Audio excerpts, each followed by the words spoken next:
আসসালামু আলাইকুম এভরিওয়ান। আমার টুকটুকিকে নিয়ে আজকে বাজারে চলে গিয়েছিলাম, সাথে আমার বোন ছিল। রিক্সার জন্য এই যে দাঁড়িয়ে আছি, রিক্সা আর আসে না। তো বাজারে যাওয়ার সাথে সাথে দেখা হয়ে গেল আমাদের এখান কন্টেন্ট ক্রিয়েটরের সাথে। এই যে আমার এখানের প্রিয় মানুষ হচ্ছে একজন আপু আর এই যে ভাইয়া।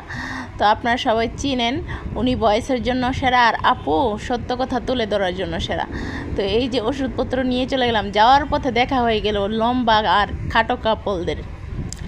ইতিহাস সাক্ষী আছে, বড় ছেলেরা খাটো বউ পায়। আর বুকরার দোকানে চলে গিয়েছিলাম, কারণ আমার বোনের বুকরা আনার ছিল। কিন্তু রে ভাই, তারা তো যেই তো হয়নি কাপড়টা, তো আনতে পারিনি।